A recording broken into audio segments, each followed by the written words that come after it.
The views and opinions expressed at the visa section are solely those of the hosts and guests and do not necessarily represent the official views or positions of the company. All content provided by the hosts and guests reflects their personal opinions and is not intended to malign any religion, ethnic group, club, organization, company, individual, or anyone or anything.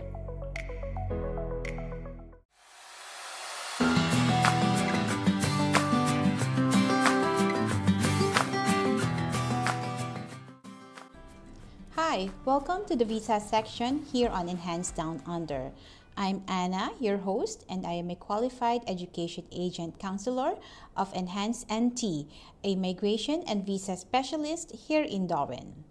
Alright, so we're back, and in this episode, we're discussing some of the questions and feedback we got after the last one that we aired. We have received some questions, and some of you reached out with really thoughtful comments and stories. So we've picked out a few that stood out and are taking the time to unpack them properly today. Let's dive into those now and hopefully clear up a few things along the way. So stay with us, okay? All right. Oh, scenario 1. This is very interesting. My cousin's agent I don't want to mention the country. My cousin's agent told her to take a diploma of leadership just to stay connected or just to stay longer in Australia. Is that allowed? This is very common. You know, your agent telling you that you can just extend your stay, so just take any diploma leadership and then so just to stay enrolled. That is actually a red flag. If someone would ask, is that allowed? That is a red flag. We've seen real cases where agents push students into non-genuine study paths just to extend their stay, often with no career outcome. I'm not saying that it's useless to take those courses, but it has to be aligned with your career goals. You are taking, let's say, cookery, and then all of a sudden you will shift to diploma, or you will just to extend your stay, you're going to take diploma of leadership. Because they say it's easier to enroll to those programs. It's like in an instant you will be given a certificate of enrollment. That's the easiest path, they say. But that is actually a red flag. So, unfortunately, yeah, you get to enroll, but after that, there's no career outcome. There's one case in 2023. There was this agent who was found enrolling students in unrelated, low-quality courses to maintain visa status. This harms the students and damages Australia's education system. And a regulated agent system would make this kind of behavior legally punishable. So, if the government would push in regulating the education agents, that act of that agent recruiting students or giving incorrect advice to students and just pushing them to any courses to further their stay in Australia, they would be punished if ever. So that's where the government regulation comes in, if ever. So, and then another one. This second is so juicy. My agent said I can get PR easily after my 2-year course.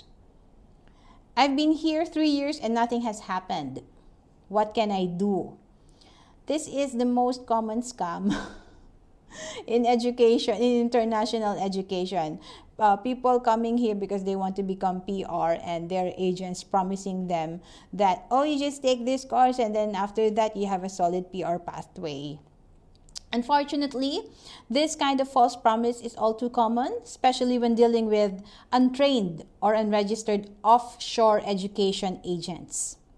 Again, offshore, those who are not in Australia. And then people would ask, Anna, why do you keep reiterating offshore agents? Are they really not trustworthy? I'm not saying that. But there's always an advantage of agents who are already here in Australia, agents who are onshore and are well trained. Okay, so take note of that. Many students are told, just study this course and you'll get permanent residency. without even understanding how complex the Australian migration system really is.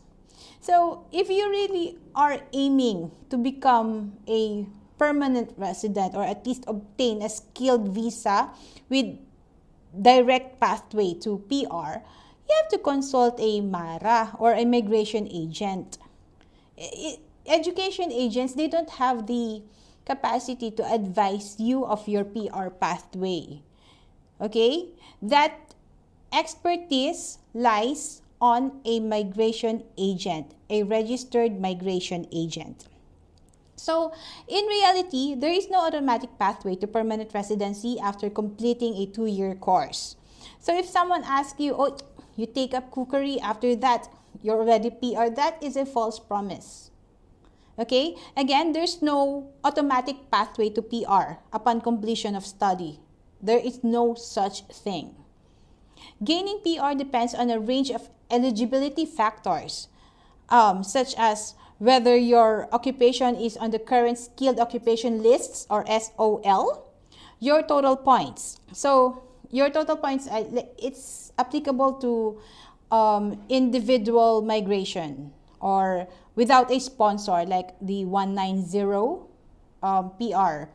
And that would depend on someone's age, the English level, the qualification and experience, and whatever visa subclass are you applying for. So that would also depend on the state or territory nomination requirements, plus your English test results. So I believe if you are aiming for, generally if you are aiming for a PR, as advised by our migration agent and as published on the Home Affairs website, you have to obtain an IELTS score equivalent to 6 for all the 4 tests, minimum of 6. You cannot go lower. So it's a minimum of 6. Again, yeah, you have completed a certain study, but how's your English test? Plus also there's skills assessment, right? So finishing your course or your program doesn't make you automatically become entitled to PR. It's a long process ahead. Skills assessment, your English test, your points, what territory you are in, or are you going for a skilled visa first? So you have to find a sponsor or an employer. So see, it's very complex. It doesn't end in studying or graduating or obtaining a degree or a certificate in Australia. You have to consult a registered migration agent. So to give a real example, in 2024, a student came forward after her agent overseas told her that enrolling in a diploma of business would lead straight to PR. Not only was this misleading, but the course wasn't linked to a nominated skilled occupation, meaning she wasn't eligible for any skilled visa. It's just, a diploma of business. After that, what is your skill? Right? There's none. So that student, she was lost after. Like, what am I going to do? After completing the course, she found herself with limited options and no realistic migration pathway. She is losing time, money, and hope in the process.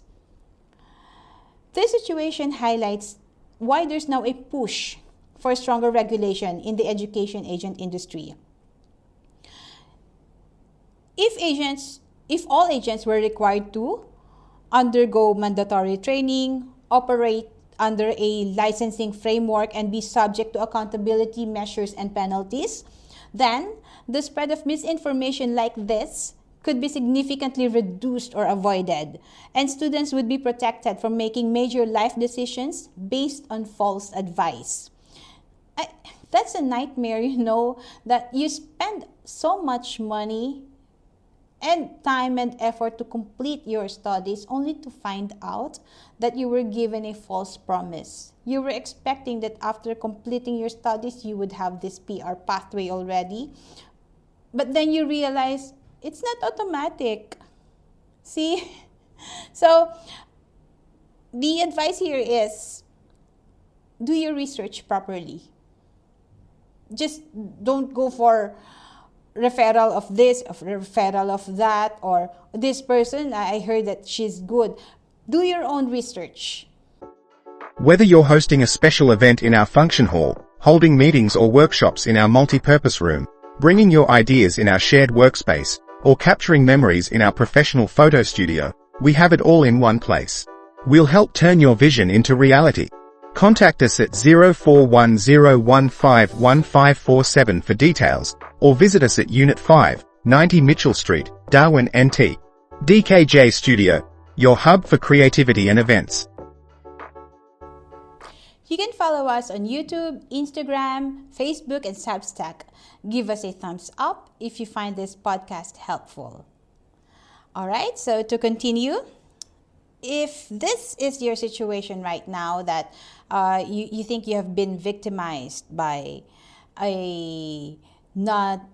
you have been given a wrong advice about your study pathway and was given a false promise on PR pathway, there are things, of course, that you can do to fix your situation. Don't worry, it's not the end of your world. There are things that you can do to rectify the situation. Number one is you can consult a registered migration agent to assess your current status and options. Again, some would not take this path again because they say that consultation, it's very expensive. I don't have money for that. Come on, you're able to come here. You're able to finance your studies. That costs like what? At least $20,000.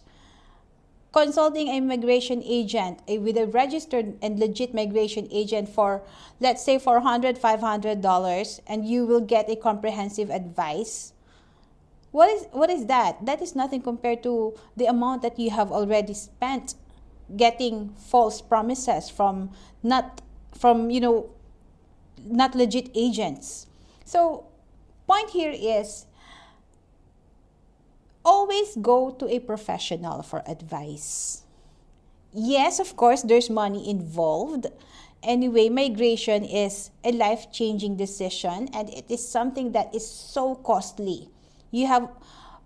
After 2 years at least of studying in Australia, you have already realized that, I believe. So, my point here is, do not think of the amount that you are going to spend in getting a correct advice. Believe me, that is so worth it. And then, you also have an option to consider gaining relevant work experience or further study in an occupation that appears on the skilled list. You can browse the Home Affairs website and you can see the skilled occupation list. Browse it and see what is relevant to you. But then again, it boils down to consulting a migration agent.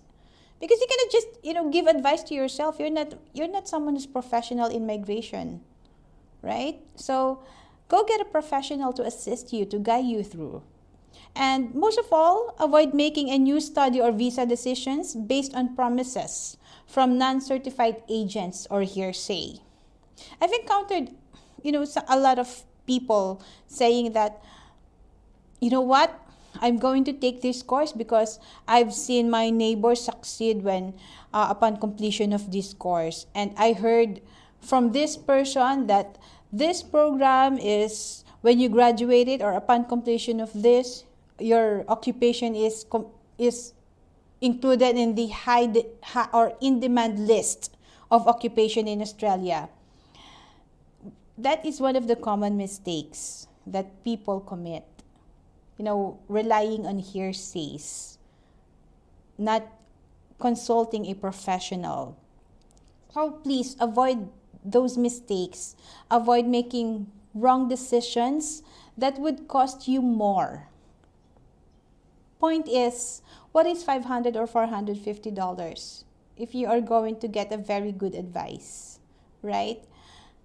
So, the takeaway, always verify advice against official sources or with a registered professional. Because in Australian migration, No course alone guarantees PR. Remember that. No course alone guarantees PR. All right, moving on to the next question that we got. Okay, here. Our university discovered that 45% of student applications from one country came through unregistered agents. What are we supposed to do? Okay, this one came from a staff of an education provider. Well, excuse me. This is becoming a widespread and urgent issue across the Australian international education sector. When a significant portion of student applications are being submitted by unregistered or unofficial agents, it signals a breakdown in transparency and oversight, and potentially exposes both students and institutions to serious risks, including one, misinformation being spread to students, like the visa conditions are not well explained to them, their work rights, and then PR pathways. Again, the PR pathway. So some would give this misinformation that you have unlimited work rights. No. Students can only work 24 hours per week or 48 hours fortnightly. You can only have unlimited work hours if your course if you are out of session, like you are on break, or I believe you have already finished your program and is transitioning to your next program. That is only the time that you can work unlimited. But other than those, there's none. And the best way to check your visa conditions and your work rights, your eligibility to work, is through VEVO, VEVO. That can be accessed publicly. Google it, and then you'd be needing, of course, to type your full name and passport number. And then you'd be able to see what are your visa conditions. At least in that way, you'd see yourself what are the conditions that you have to meet, what are the do's and don'ts to avoid breaching visa conditions. You have to check it yourself, okay? You just don't rely to your agent. You have to oftentimes rely on yourself also. Do your own checking, because most of those information can be publicly accessed. All right, so breaches of the National Code of Practice for Providers of Education and Training to Overseas Students in 2018, they require providers to monitor their agent network. That is a good thing. At least, the network of agents are being monitored. The more that they would be conscious about, their conducts. And then in response, many universities and colleges have started implementing stricter agent engagement policies, including mandatory agent registration. So institutions are now insisting that all agents, local or offshore, whether they are in Australia or not, must be formally registered with the education provider before they can submit or facilitate student applications. That is a very basic requirement. For example, Alana K is we are partners. We're one of their education agent partners, and before being their education agent partner, being one of our partner schools, we came up with an agreement, with a contract agreement, saying that that we agreed to meet these conditions, aligning to the policies and good conducts and regulations of Alana K and Enhanced NT. So in that way, providers know exactly who is representing them and under what conditions. So it's only right that universities and colleges, they have to be more careful. They cannot just accept students from anyone. It has to be from a registered agent in their school, their official partner. Each college they have a lot of education agents. So it's only right for them to accept students coming from their recognized agents and not from from an outsider saying that, hey, I got a student, potential student who want to study in your college, and then you just accept. That's not right. So you would also know, if you are a parent or a student, you would know if this college or this uni is reputable if they tell you that if you inquire to them directly, they would tell you that contact one of our agents, one of our education agents, because we recognize them and we trust them. So that is a good thing to do for education providers. They have to have this list of official education agents of their unis or their colleges. Second is the annual training and recertification.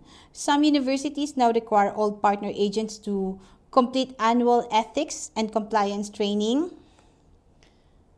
and stay updated with changes in visa policy, marketing standards, and institutional procedures. That would be very helpful, if that would be implemented, because visa policies keep changing. In 2024 alone, IELTS and the English level test had been changed for at least twice, and same with the what they call this evidence of financial capacity. It was changed for about 3 times in 2024. So, as an education agent, I have to be updated of the most recent visa policies, plus the annual ethics and compliance training. Because I undergo a lot of training. I am a recognized QEAC by ISEF, but it helps if I get a refresher course again and familiarize myself even more with the code of ethics and compliance. That would help me become more reliable and effective in my work. So, for example, a major university in Melbourne introduced a policy in 2024 requiring offshore agents to undergo yearly ethics and regulatory compliance reviews, covering topics like the ESOS Act, the National Code, and misrepresentation risks. Agents who fail to comply are removed from the authorized panel. I wish all schools will do this. So at least our international students would be able to sleep better. And another thing is, detailed reporting requirements. So institutions are also asking agents to submit quarterly or biannual reports outlining the following: the number of students recruited, source of countries or which countries they come, methods used in marketing and counseling, and any third-party arrangements. So I think I want to be more particular in this method used in marketing and counseling. How do they recruit students? How do they found these students? What are their recruitment process? Like, if I were an education institution, I would be very interested to know, how do you recruit your people? How do you find these potential international students? Because I would be more particularly interested, because these students might, just sourced from far-flung province with a promise of PR. I wouldn't want that to happen. And this reporting gives universities better insight into recruitment practices and helps them identify any problematic trends early. So early detection is really important. And another thing, I think, is strict enforcement against unauthorized agents. Some universities are also openly blacklisting or rejecting applications that come through intermediaries not listed as registered agents. Others now include trusted agent only in their clauses and in their agreements to protect their brand and ensure genuine student intentions. So, If you are a provider, if you are an education provider and you find yourself in the same situation that most of your students or a big chunk of your students have been recruited by unregistered agents, what should you do? If your university or RTO discovers that a high volume of applications are coming through unregistered or ghost agents, you should, number one, audit all recent offshore applications to trace their origin and identify unofficial intermediaries. Number two, review and update your agent management policy. There may be loopholes that have to be looked at. And that includes registration, monitoring, and training requirements. Number three, introduce a formal compliance and reporting framework that every agent must adhere to. And number four, communicate with affected students. This is your primary responsibility. Get in touch with your students. And where necessary, ensure they've received accurate advice and are not being misled.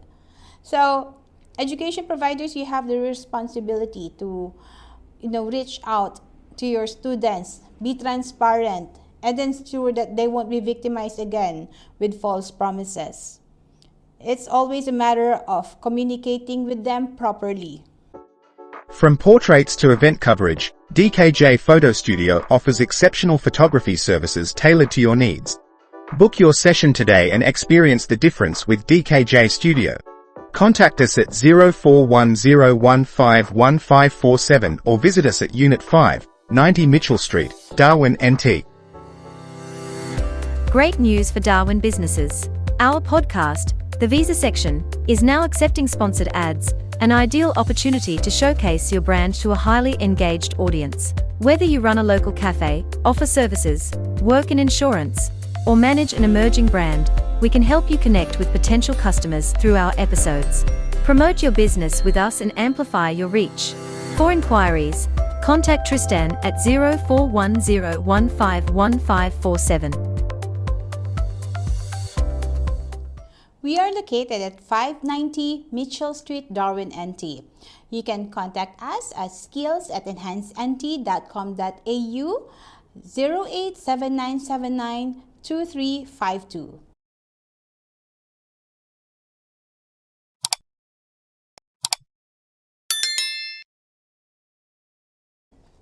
All right, to continue. Okay, fourth scenario. I used a friend of a friend to apply, not a licensed agent. Now my visa is refused. Can I complain? No, you can't. Because it's as good as a DIY or do it yourself. That friend of a friend surely is not recognized by any association, agent association, is not accredited by ICEF, not a QAAC. So you cannot complain to any registered association. You can only lodge a formal complaint if the person who assisted you was an authorized education agent linked to an Australian institution, or a registered migration agent or an RMA under the Office of the Migration Agents Registration Authority. But if that person just happens to be your neighbor or someone who claims to have an experience in lodging visa applications, I'm sorry, it's a wasted money and effort. You cannot complain. You cannot file a complaint. Money gone. Opportunity wasted. So, unfortunately, many students, especially those applying from offshore, rely on informal agents. Like, very typical, a friend of a friend, like a local fixer, a family connection who knows someone. Some would even claim that, I know someone from the Home Affairs. If you lodge your application, I am going to contact this person and surely your application will be prioritized and granted. Don't rely on those. Even if they claim that they are well connected, don't. Unless you are able to verify their claim through their license or certificate number. If not, just say thank you. And, go to someone who's professional and legit. don't look at the cost involved if it's your future at stake. What is an extra 1,000 or 2,000 if you are going to get a legit advice, right? Rather than applying for a visa, remember, visa application charge would increase again. From what I heard, from 1,600, it would increase to $2,000. If you lodge your student visa application and it gets refused, you can no longer refund that money. So it's as good as wasting 1,600 or 2,000 Australian dollars, which something that you should have been prevented in the first place had you only consulted a registered migration agent or a QEAC like myself. So what is spending extra $2,000 if you are able to get good advice, right? So why this matters? This is why there's increasing pressure on government and institutions to introduce agent registration systems, create public watch lists and ban agents, and enforce penalties for unqualified individuals giving migration advice. Here in Australia, you give a migration advice and you are not a qualified, you are not a registered RMA, or you are not a registered migration agent. That is actually a criminal act. So you have to be careful. I am a QEAC, a Qualified Education Agent Counselor. I can give advice on education pathway or education options, but I cannot give migration advice. If I do that here while I'm here in Australia, I would be criminally liable. So I hope you know that people from offshore, of course, they're free from that obligation, from that punishment, if ever. But I hope the government would be able to find ways, at least to penalize them or to make them known to public to avoid those kind of scams. There should also be public accountability and transparency to protect students by making it easier to identify who is qualified, verify if an agent is officially linked to a school provider, or avoid being misled by someone posing as an expert. These three that I mentioned, it can easily be done by doing your own research. You can identify who is qualified. When someone tells you that I am a QEAC, ask for the QEAC number of that person. Search the QEAC number online. Go to the ICEF website. There's a list of registered, or there's this list of Qualified Education Agents Counselor. MARA, that is the Association of the Registered Migration Agents. Ask for the MARA number, MARN, of the migration agent. That is searchable online. And then verify if an agent is officially linked to a school or provider. You contact the provider yourself. Most of them can be contactable online. You can just send them an email, or you can phone them, make a quick inquiry. I'm sure they would be able to tell you right away if that agent or if that person posing as an agent is really connected to their school or to their college. So what you can do now, if your visa has been refused due to poor or incorrect advice from an unqualified person, seek help immediately from a registered agent, a registered migration agent for your next steps. You may have options like ART review if you are in Australia, or if your application is lodged in Australia and it gets refused, you will have an option for an ART review, depending on your circumstances. But again, that is a very costly matter. ART review fee is like 3,496 Australian dollars. That's a lot. But yeah, you want to know your options? Consult a registered migration agent right away. You can also report that individual to the relevant consumer protection body in your country, or to the institution if they falsely claimed to be affiliated, right? So contact your college, tell them that this person is claiming to be affiliated to your college, to your university. At least give them a heads up. It would help, warn other students. And then for future applications, always verify. Always verify that your agent is listed on the institution's official website, or that the person giving visa advice holds a current RMA number from OMARA. Right? So, one quick trick, visit the official website of your school. For example, Alana K College. Check their website.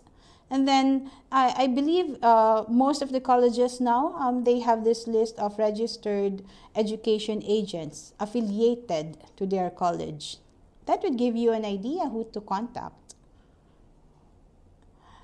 Okay, so the bottom line, you wouldn't trust an unlicensed doctor or lawyer. And the same goes for visa advice, right? So the risks are too high, it's too costly, and the consequences are too real. So you want to become an international student? Get someone who's legit to process your application. All right? So I think this is the last.